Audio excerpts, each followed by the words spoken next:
It's a privilege to be here. It's a privilege to be here and to share my thoughts before such a learned and august gathering, and especially on a subject which I have actually fallen in love with of late. Of late, about a year back, when I came in contact with this subject, and really when I gone in depth, and I could realize the kind of contribution and the kind of impact which it carries in building the human development process. I will start with my presentation covering a very small aspect on how it matters on human development, society development, and when we look into the human development, society development, and when we talk about especially development of the nature. Since you all are from education and most of you are principals from schools, you must be knowing that physical education and sports are again two most important pillars for both mental as well as physical health of an individual.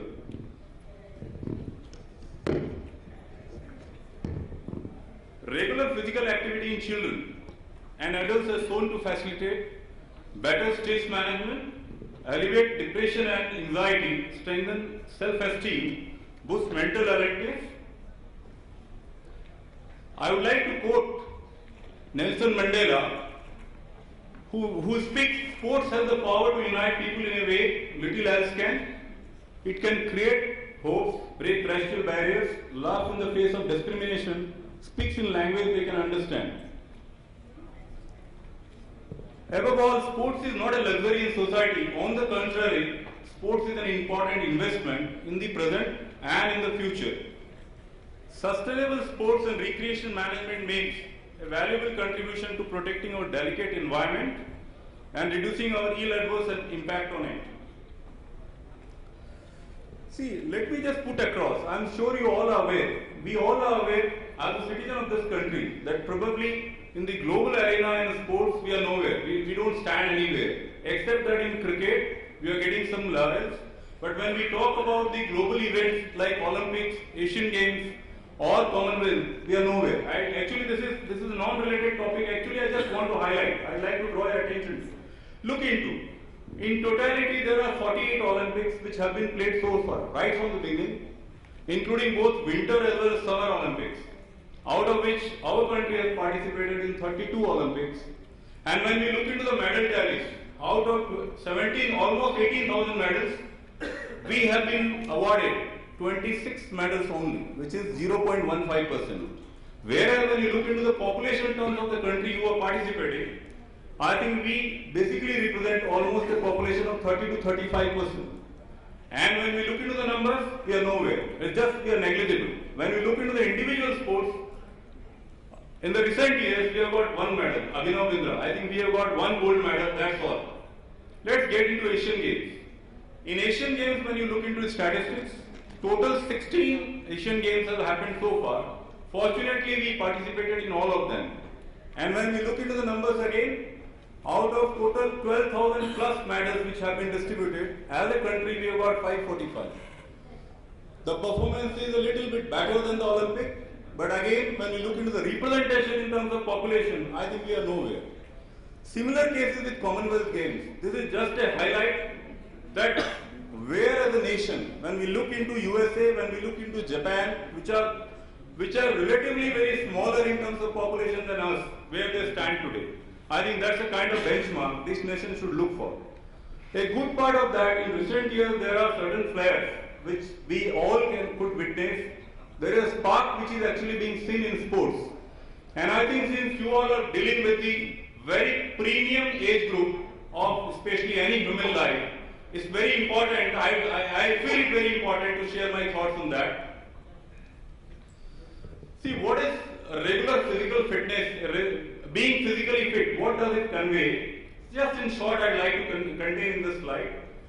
Regular physical activity is essential for healthy growth and development. It's not something new which I am telling you. It is something we all know. I just want to draw in this presentation. A healthy mind and body boosts students' academic achievement.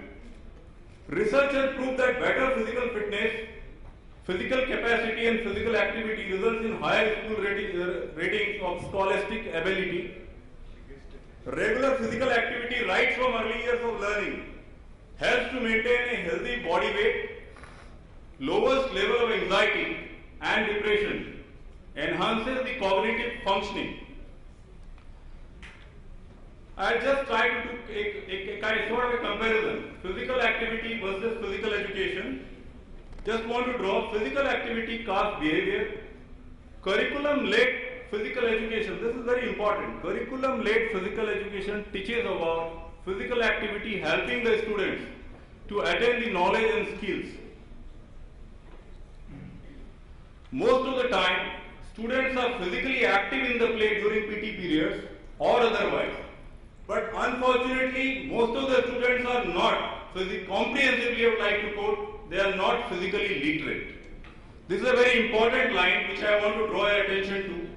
Physically literate. In order to carry on this for lifelong, it's very important that we need to be physically literate. Unfortunately, most of the players, when they play, they are active, but they are not physically literate. I would just like to cover up what we mean by physically literate individual. Physically literate individual is someone who is competent in motor skills and movement patterns. He is someone who understands movement concepts, principles, strategic tactics, participates regularly, maintains healthy enhancing levels of fitness, exhibits responsible personal and social behavior, understands its importance to maintain a good health, and hence enjoys the challenge. I think this is what a physically literate individual.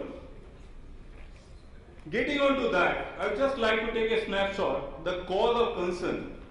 What is there at the grassroots level in the current lifestyle? Or the current lifestyle is basically creating that kind of challenges. Increase in the rate of obesity among metro children. See, today if you look into, basically there are more and more nuclear families are there. And it is basically both the parents are working. Actually it's a two-job household. And then the chain of fast food parlors are opening up.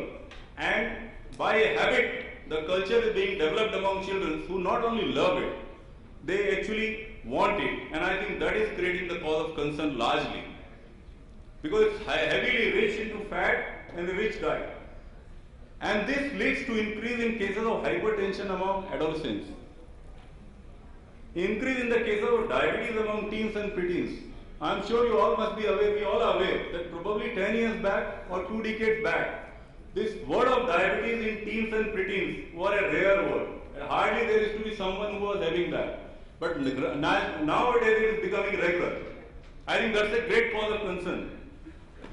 Inappropriate BMI, just body mass index. Inappropriate BMI in almost 2 out of 5 children. That means almost about 40% of children are actually, when you look into, they are more sort of unhealthy.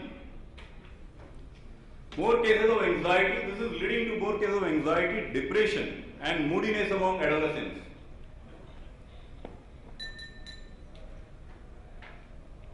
See, now let's get into, I would just like to touch upon, subsequent to that, how important is physical activity for our body. I'm sure again, this is not a very science, this is not a very rocket science, most of you are aware, but I just want to put it in a channelized format. Helps control weight, builds and maintains healthy bones, lean muscles, joints, reduces body fat percentage, reduces blood pressure in some adolescents with hypertension, reduces feeling of anxiety and depression, moodiness, prevents delays, high BP, heart disease and diabetes, and overall it actually helps in building the personality. I was trying to drive the point home that how important is personality in our day-to-day life for lifelong healthy living. Personality makes a difference, whether it's a professional career or whether in any field in life. I think we are just running out of time. Children are at school. just want to touch upon this.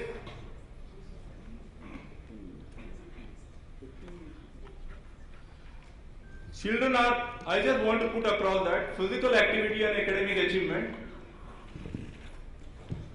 See, just want to take through. I think again you all as school leaders, you know very well. But let me just want to draw. Children are generally in schools about 8 to 9 hours in a metro in A class or B class city, putting together the travel time, what they put across. And they are there in 9 to 10 months in a year, almost. And this continues for almost 13 years. 11 to 13 years. Most of the times, they are actually, indirectly, they are forced to sit. Research shows that structured physical education programs help children improve interest in regular physical activity. According to recent medical studies, physical well-being of a student directly impacts his or her performance in class. Physical education promotes healthy and active lifestyles, increased physical fitness, teaches movement and behavioral skills. Thus, it plays a very important role, a vital role in the student's development and growth. Role of school leaders and caring leaders. This is one slide I just want to touch upon. No offense, but the school leaders, since most of this time, the children are under the supervision of the school leaders, all the caring adults. It's a suggestion that most of the school should ensure to have a quality physical and education program. And they must know whether the school provide adequate time for physical activity. I'm sure there are a lot of academic challenges.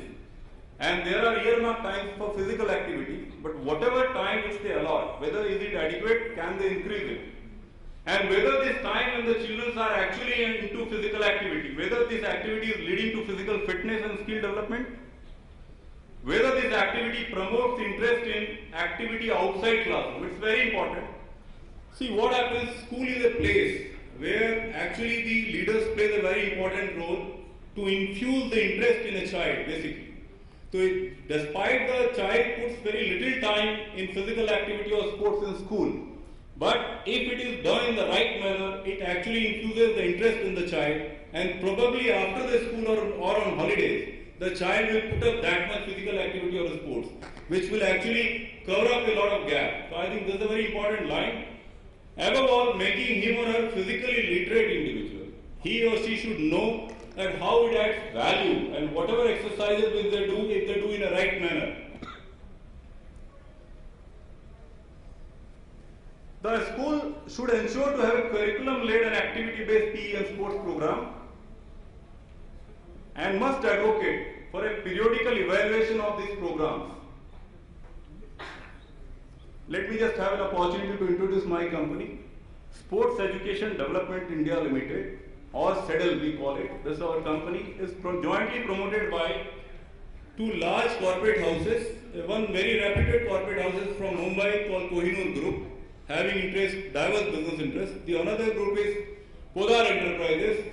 This is a more than 100-year-old business enterprise in Bombay, having interest in many businesses. And I can just tell about that the first president of their trust way back in 1926 used to be Mahatma Gandhi himself. That's the kind of reputation they carry. Jointly put together, this company was started in 2009. I will not take much of your time. 2009, and from then onward they were doing cricket, where they have a tie with Cricket Australia. Last year we got into this physical education and we have introduced the brand called RSG. I'll just like to take you through briefly. Ready, steady, go, or in short, RSG is our physical education brand. It's a bouquet of physical education and sports solutions for a school. It imparts end-to-end physical education and sports solutions for schools. Just one snap through. RSG is a professionally competent PE program that addresses the age-appropriate physical education and sports curriculum, meets the critical needs of students, physical education teachers and parents to provide an enriching sports learning experience. Program is meticulously divided into sessions-based modules, assessment reports, program tracking system, parent-teacher modules to ensure smooth implementation of the program. The curriculum is based on NASPE standards That is, NASPE is actually a National Association of Sports and Physical Education, USA. It's a standard set by USA and being followed there in that country and largely being followed around the world to basically being the benchmarking. And this program has been customized as per the Indian needs. It's a board generic program that is designed keeping in mind the physical education needs of respective boards, CBSE, ICSE, IGCSE, IB, etc. Broadly, this is how our curriculum divided. We provide right from 3 years and we take it up to completely we serve. Then we also provide out of the school, after school programs, sports specific programs. We have a specialized services in Cricket India Academy, where we are actually partner with Cricket Australia. We are the exclusive partner for Cricket Australia designed cricket education program. Brady is our brand ambassador, Mike Hussey is role model, Alice Perry is also a role model like us. These are all very big names in cricket. Alice Perry is an all-rounder in Australia. She represents the country in cricket also, as well as she represents them in football also. And she is an all-rounder, exceptionally capable all-rounder woman. Just that let's facilitate. I'll just like to run a small video, 2-3 minutes, wherein our participants are playing with Cricket Australia and Firozshah Kotla, Cricket Australia team.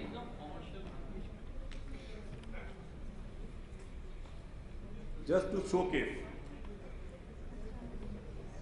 the kind of program what we conduct.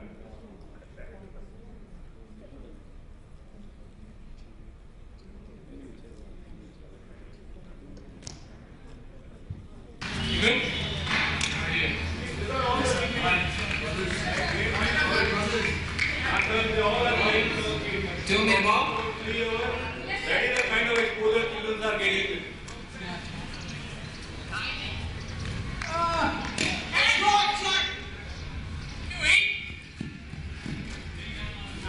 Program, and we conduct lot of tournaments, inter-school, inter-club. The Glen Maxwell.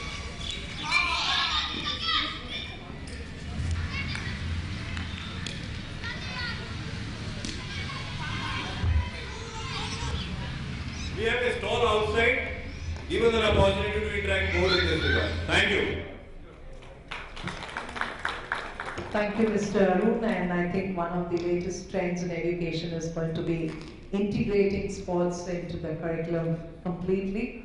I'm sure we all know that the latest Times magazine, if you read, you saw that what it really talks about. It states that the entire generation of kids will fail to make their grade in the global economy because they can't think their way through abstract problems.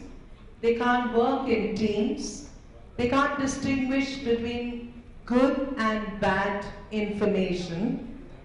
And also it says that what will happen in this 21st century if we do not develop the 21st century skills.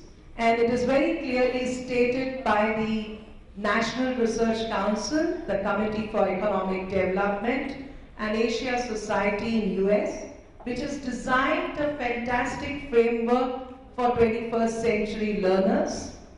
They say that schools must have flexibility of choosing their subjects, students to choose their own subjects, transdisciplinary themes incorporated into curriculum, high quality resources. When we talk about high quality resources, it is everything that everybody was talking since morning, all the digital resources, and completely student-centric approach and developing all these skills, innovative skills, critical thinking, communication skills, etc. Now, looking at the various trends in education that are emerging, we will start with our very own principal from GD Goenka School, Dr. Neeta, to share her views on what is the most important emerging trend in education that she thinks and she believes in.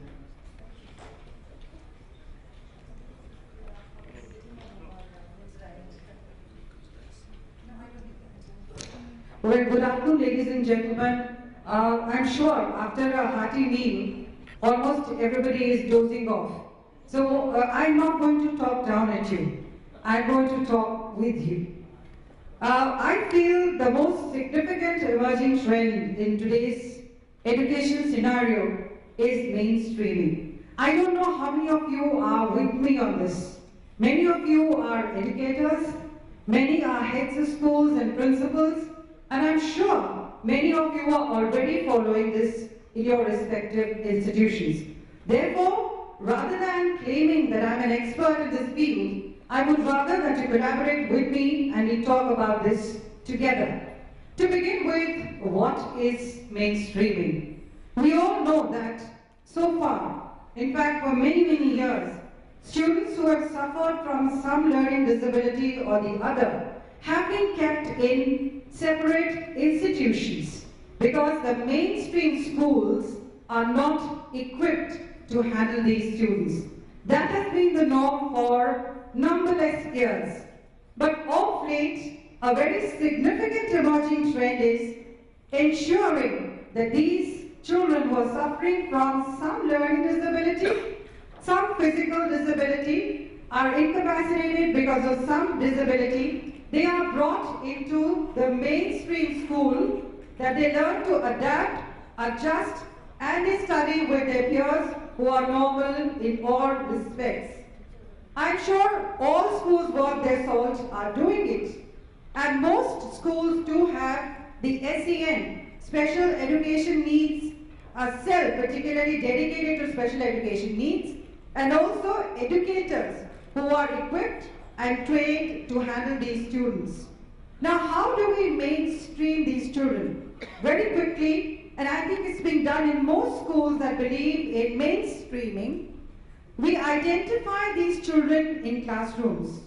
At an individual level, every form tutor or class teacher gently administers a diagnostic test to be able to spot symptoms that indicate some kind of a learning disability. It is important to educate every teacher, every facilitator to immediately identify the yellow alerts that tell you that the child is not to be branded as a reluctant learner, the child is not to be labeled as a dud, as many of our teachers do. There could be an inherent problem. So at that level, it is very significant that we identify these children. Next, we use assistive techniques. We find out techniques that help these children to be able to match the level of the class. We support these children in many, many ways. In most schools which believe in mainstreaming, there is a resource cell. There is a resource cell where there is a special education needs educator, as I said, specifically trained to deal with such children. These children spend a lot of time with the SEN teachers in the resource rooms where they're given additional support, where their confidence is bolstered, where whatever their needs are, they're catered to, and then they're brought back into the mainstream classroom. This does not mean that they do not interact with peers. While general learning is happening in a classroom, these children are isolated. No. What is generally done is, some part of their time is spent in these resource rooms where, as I said, these children are given additional support because they are in need of this additional support. And then gradually they are mainstreamed. Now there are in fact a lot of advantages for all stakeholders. Now I would not like to continue. I am sure many principals here are already mainstreaming such children. I think I would like to come down and talk with you. Maybe together we can find out what are the advantages of mainstreaming for stakeholders. That is the children, the normal children who are studying in the classrooms, and children with special education needs. Would you like to collaborate in this? Should we have a quick discussion rather than my talking down to you, at you? please don't come down. I'll speak from here. That's I'm okay. quite audible. All right, all right. Quite audible. I'm sure all principals are generally quite audible. Even with the mic, we have this tendency to speak loudly into the mic.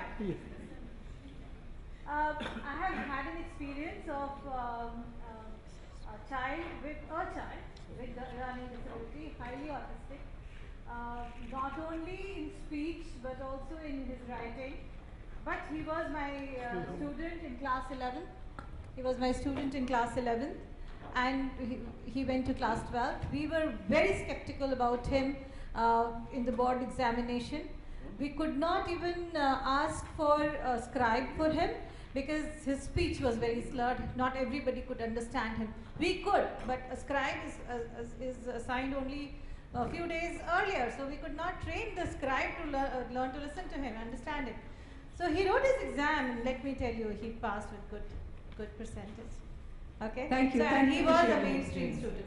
Any other principal? And please? presently is training in hotel management. Keeping in mind the time, I'm very sorry for that. I think we can have that discussion if you have. Okay, okay. Maybe you can just. I'm sorry, just bear with me. Anyways, I should have spoken a little less. Yeah. Anyways, I think the advantages are for both stakeholders. The children who are with a learning disability, one, they generally tend to perform better with this kind of support. When they're mainstream, they tend to perform better with a little support. Two, I think, most significant, it helps to build their self-esteem, right? As educators, I think our prime duty is to ensure that we build the self-esteem of every student. For the other students who are normal, I think it sensitizes these students. Very often, it sensitizes these students, helps them to develop empathy for their peers, and that is what real life skills are. I'm sure Vandana is glaring at me, so I just must put an end to this. Thank you so much.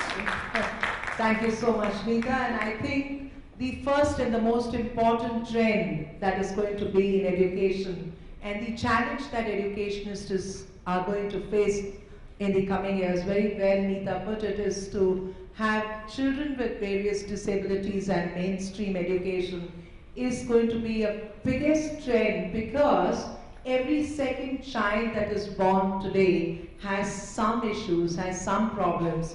So I think that's the trend, and I'm glad that Neeta has shared exactly what she does at her school, and I'm sure many of you in the audience do a lot for making sure that mainstream education is built in schools. So I think that's the biggest trend in school education that's coming up.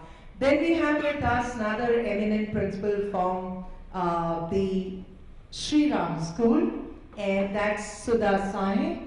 And according to her, the second most important trend in education is how do we build skills in today's children. So Sudha is going to highlight on the skills.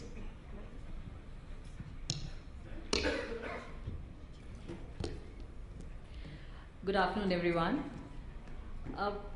We live in a very interesting time, and to be associated with education, I think, is a boom. There's so much of churning happening in the world of education that we should consider ourselves lucky and privileged to be a part of it.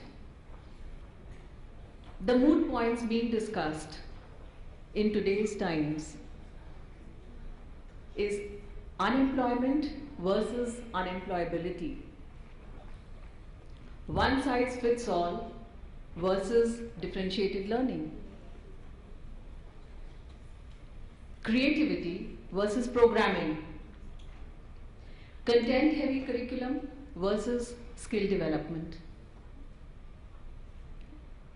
When these are the points that are being debated upon, I think it is important for all of us associated with young children to focus on the skill development. I wonder how many of us remember in terms of content that we studied in high school. But what we remember are the various times when we've had the opportunity to negotiate, to be able to forcefully communicate So I definitely feel that in today's times, it's important for us to focus on developing interpersonal skills in children.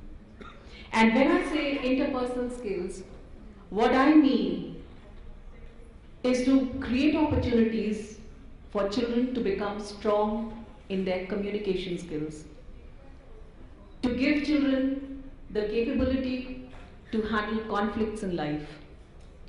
I think bullying is a big issue in many schools these days. If children are able to resolve their conflicts, if they are able to negotiate, if they are able to collaborate, I think half the battle is won. Adults won't have to step in so often.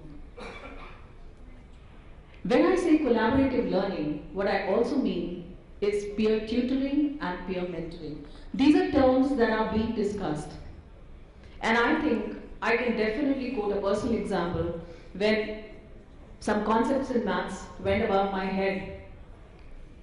I approached my friend, and I think that lesson has stayed with me. Moving on to the vocational skills. Many leading schools are taking up internships in a big way because that gives a flavor of the real working world. One must focus on that because that definitely is an emerging trend. I think we must also ensure that we are able to create entrepreneurial skills in children, because I don't think the world today wants so many job seekers. The world also wants job givers. The next big debate is whether ICT is an enabler or is it an addition. But yes, we can't wish away the virtual learning that is happening in today's world. So both real classrooms and virtual classrooms have to peacefully coexist. And it's we who's going to give all those skills in our children. Though I think in this particular context, it's the other way around. Our kids are far ahead of us in terms of technology. I would like to conclude by saying that by empowering our children, by encouraging them to become leaders, what we are doing is we are transferring the ownership of learning onto them so that they become active learners. They own their learning. And it's a partnership that we take forward in the 21st century. Thank you. Thank you very much, Sudha. Very well said. It's very important to develop the various skills, and it's very important to make sure that we not only develop skills, but the third important emerging trend in education is what Rajeev Chauhan, the principal of Singhania School, is going to be talking about. Apart from skills are the values. So over to Rajeev Chauhan. I think Namam might have 3 to 4 minutes. Okay, I'll stick to that. Good afternoon, all of you. I would like to carry ahead what Khetan sir said. Sports are I think, yes. In Olympics, we have not able to get a lot of medals. I do agree with you, sir. I will share one of my personal experience that will actually tell us what my topic is actually on to. I was very fortunate some time back, a year back, I was in Italy and Malta on an official visit on behalf of Indian government. There we had a very big discussion with one of the senior officials of UN. We were discussing it on, and he said what you have and what we have, and there was a very good discussion going on. The one of the things which actually made all of us pride was, said we had everything. One thing we lacked was the values. Now if you come back to India, we probably have become much richer, we have become much techno-savvy, a lot of things have come in. But one thing we all lost, however the West people may not know now, but they may know at a little later stage, that is our moral values, where we see a lot of money is coming in to us, being a nuclear family, whatever we could not dream of, we are able to give out to our kids. But the one most important thing, what is my personal view, is the moral values to our children. The reason why I'm saying is, if I may be having a child who's 90% and doesn't have any moral values, what does it give? The recent case, if I'm not wrong, you had all heard about the village near, I think, Kanpur, it's happened. The young boys, they ran and murdered another boy. Might be a very small issue, but it has become, had they been brought up with proper sanskar at home, I think that was one. The sanskar responsibility is not of the parents. I feel it's an equal responsibility of the teachers. Now the word teacher is again a very kind of thing changed. They say, na wo guru rahe, na wo shishya rahe. We do agree to that. Because we always, like in a very lighter mode, we say, na, master ab bechara nahi, usko bahut chara hai. We agree to that. A lot of opportunities are coming. But one thing what we must always realize on it is that we must become more of gurus than teachers, where we give our values that should be a part of our schools. We must try to bring in our culture, try to revive our cultures. That's the one we are missing very heavily in our present trend of system, where we all are running towards West. But very unfortunately, or you can say fortunately, whatever way you want to convey it, the West is running towards East, because they all realize it's the moral values, which we, if we take it in our schools, with techno-savvy people, we can definitely bring a good trend in our education, and we make good human beings, rather than having just a very selfish people. At the end, I would like to request each one of you, please think it over, do manthan in yourself. You will understand what I actually want to mean to say is, and if you start doing a small lecture of say 10 minutes per week in your school during assembly, would make a big difference. And it is actually greater difference when we tried it out based on some advice of the parents, and it's giving a big kind of thing. Thank you very much. So Rajeev talked about values and how we are going to be building values. That's going to be another trend that is going to be emerging, because slowly we see that the values are disappearing. So what we as institutions or leaders need to do to build back the system of those values and the traditions and the cultures that existed. And the best part is, I was reading in the newspaper, the Nalanda University is going to be revived from the following month, and which is the first university of this country which encourage people from all over the world to come over and study. So I think we are taking that track, and that's something very important. Then we have with us another very eminent principal from Apeejay school, and he is none other than AP Sharma, and he is going to talk about design, and that's going to be something interesting on taking it off after skills and values, the design of teaching and learning. Good afternoon. Good afternoon. Yes.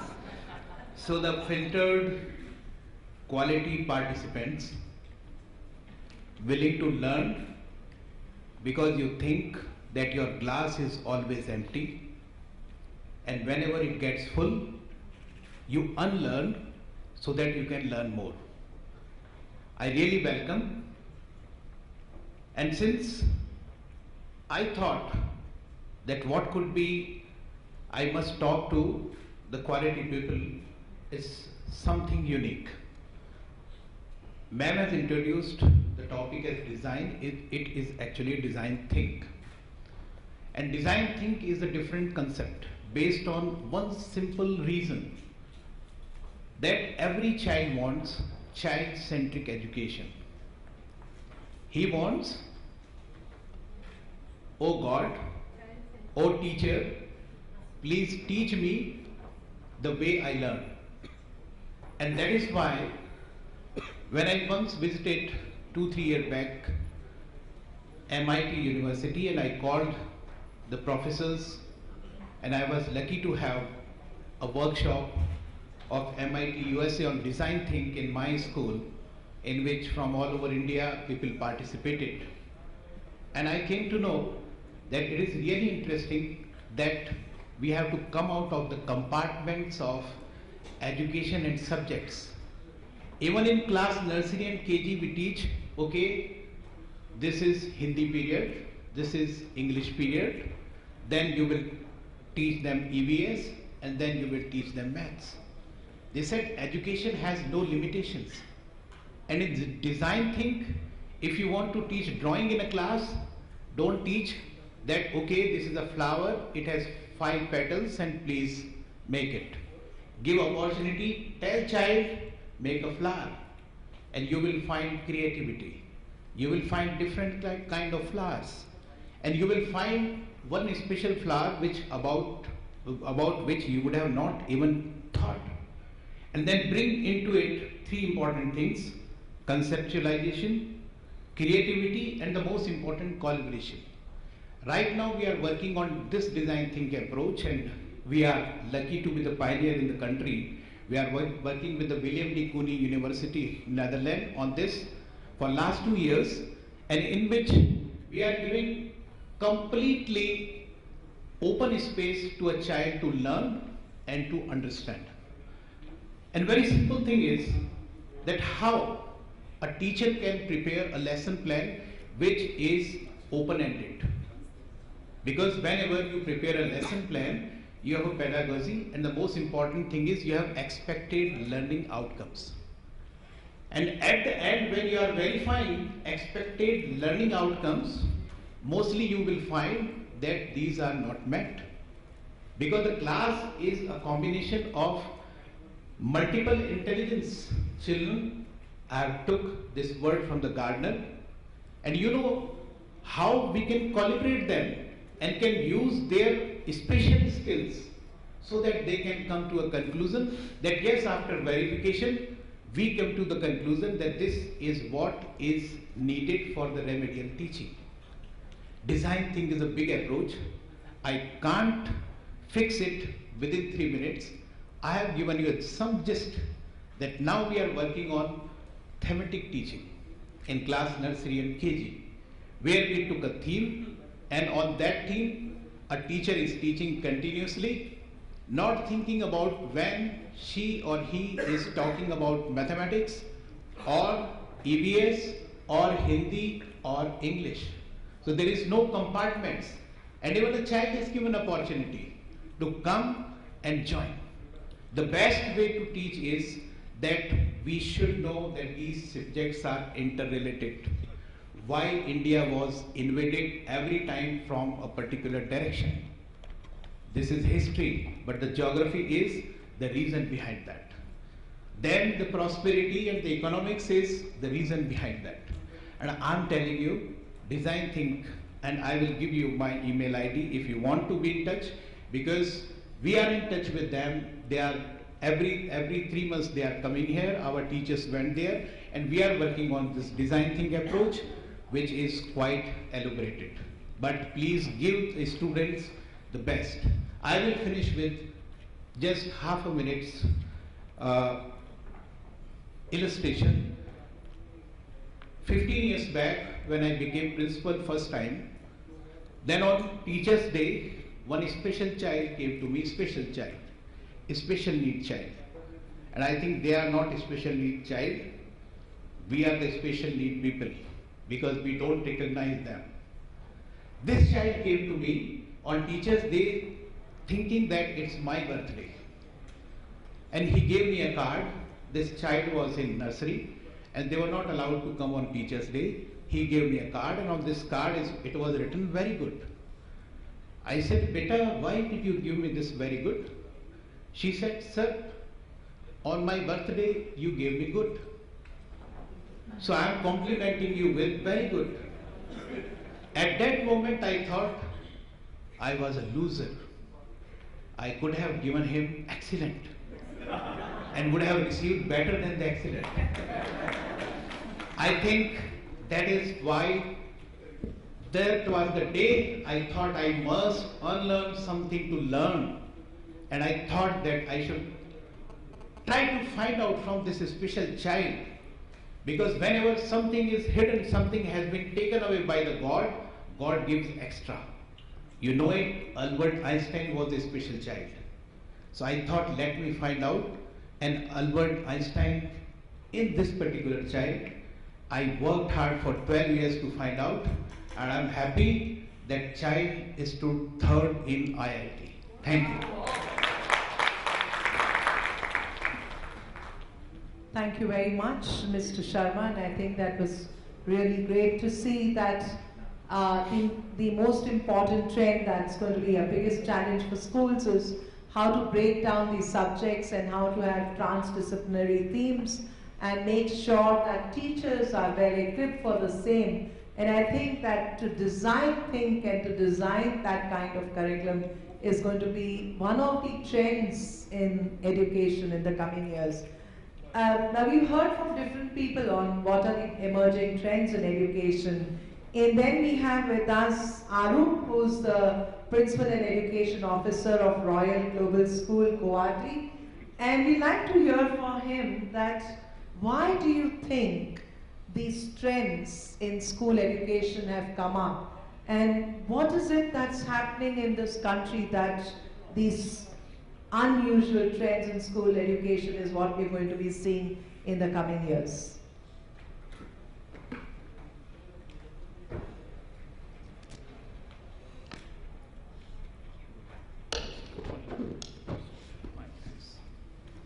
So, well, good afternoon.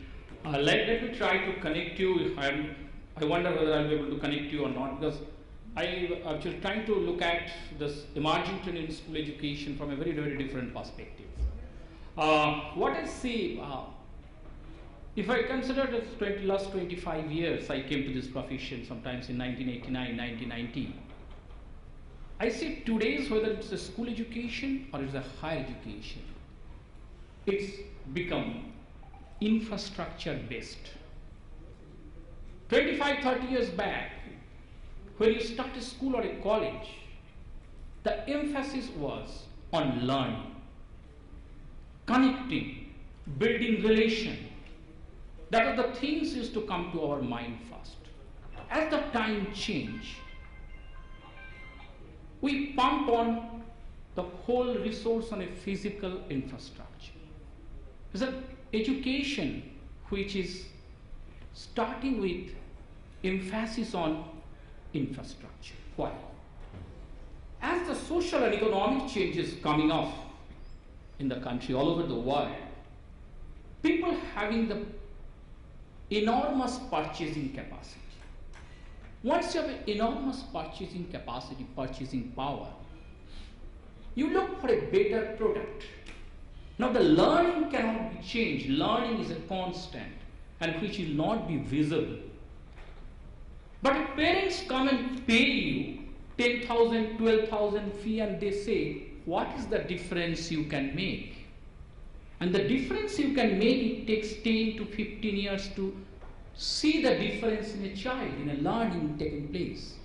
You cannot show them by 6 months or 7 months what change taking place. So what you do, you pump on infrastructure, you pump on technology, and you show them, see, this is the way my institution is different. And that's the very, very threatening change, threatening trend in today's world, where the human connect is missing. I remember I come from a background where I taught the students, I know the child, not only I know the child, the day the child came to my office, the child's father, mother, brother, when the child left, we become a social group, we started interacting, attending the child's marriage, gone.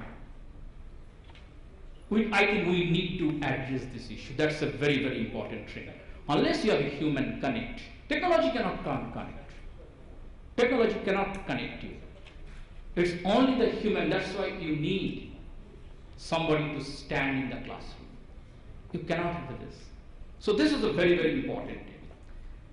Second trend I find, I think if anybody asks us what is the threatening serious disease, we all say cancer.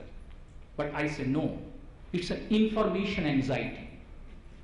With a click of a mouse, the enormous amount of information you get it, you are lost. You do not know how to separate it.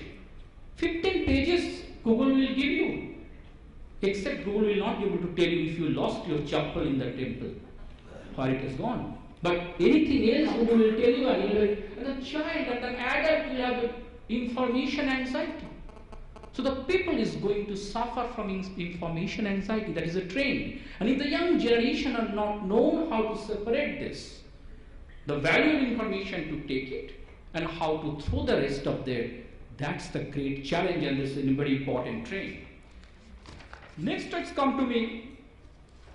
Students with all the gadgets, and it will happen, and the more gadgets will come in this to us. And we feel having gadgets is a social status. How cool you are. I have an app, I have an iPhone, oh cool. Is it true cool or fake cool? That you need to, yeah, the guy comes with the iPhone, with the gadgets and all, oh, the girl says, yes, what cool. It's true cool, fake cool. That's the trend. The two become cool. That's the buzzwords, I think. So now with this information, with this gadget, you have plenty of information, plenty of knowledge. Indian societies, values and respect come from having knowledge. We respect my teacher, touch my feet to my teacher, oh my God, what a knowledge, what a funda he is having. I go to college, I say, oh my God, because having us, what a funda. No funda, click of a mouse, all funda gone. What you know, what I know. So from where the respect will come? So that's why the young generation, we find it difficult. We can also still, but I have my teachers, they find it difficult as to where the people are going. You are unable to change. Because what you know, even a young guy knows. Because the click of a mouse, he got it. He said, wait. Yes, Google tell me 2536, knowing what is? Google will tell you. So, from where the respect will come? So there is a new definition for a respect. You do not expect respect because you know something which the child does not know. I have a student. A teacher came one day in the staff room and he told me, see, one guy told me, sir, what do you teach? He told, why I teach geography. He told me that what you teach, all the things are written in the book. I don't waste my time to sit in your classroom to know what you teach because it's all written in the book. So you understand that what is lost. I think Vandana is chasing me now. The last point, Vandana.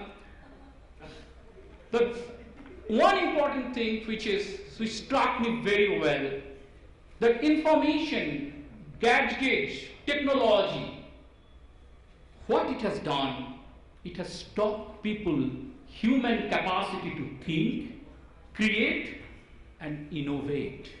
You don't think, you go, okay, tomorrow you have some seminar, you want to speak. 10 years back I used to think, so many different thoughts used to come to my mind. I don't think today, because I know I go night, click Google, give the topic, information are with me. So complete gone. I've seen some of the countries I work. You ask 5 rupees plus 6 rupees, they will immediately take the calculator 5 plus 6, 11. And there is a joke. A guy from Kerala asked his father, Papa, don't buy calculator, buy full calculator. Cal means in Malayalam half. That means this machine will calculate only half. I know full calculator. So capacity building, capacity to think has gone. Flashy schools are the answer. What way we are different? So that's we pump with the technology. I think that's the change and that's the trend. I think all of us need to address that how to balance it. Thank you very much. Thank you, Arup, and that was really very interesting. I think that there are lots and lots of challenges that we as educationists have, and we have to be adaptable and imbibe those kind of values, those kind of skills, and that kind of curriculum that is required for this generation. And just to end with, I like you all to read today's newspaper, which said, get chatty with people and it talks about 396 million users at WeChat. Not to forget WhatsApp crossed 500 million active users in April, and BlackBerry 160 million users. So you can imagine our children are going to be a great challenge for us in classrooms. And then I was reading another newspaper which says CBSE to involve social media in a writing competition. So I think children are there, but where are the teachers? Where are we as educators? So I think all these emerging trends in education have a bigger challenge for us as educationists. And I'm glad that the team brought it up so well. So a big hand of applause for the people on the dais for the very well said on various aspects. Thank you. And on time. Thanks a lot, Ms. Lulla, for that, and it was really on time. And thank you for being chasing everyone for being on time. Now, I would request Ms. Vandana Lulla to please facilitate all our speakers with a memento certificate. First will be Mr. Arun K. Khetan, the CEO SEDIL, Sports Education Development.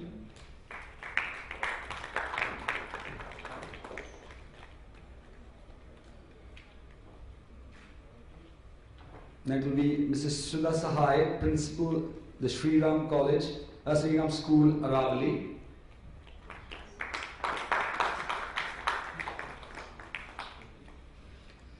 Mr. A.P. Sharma, Principal, Apeejay School, Sheikh, Sarai.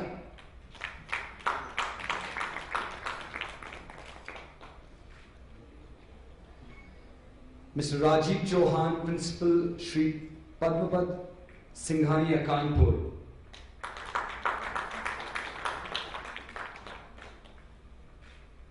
Mr. Arup, Mukhopadhyay, Principal, Royal Global School, Guwahati.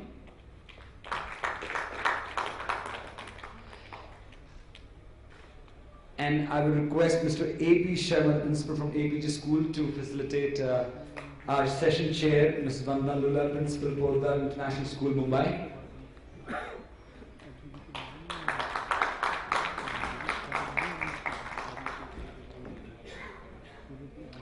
Thank you all our speakers and guests. I would please request you to please stand up for a group photograph.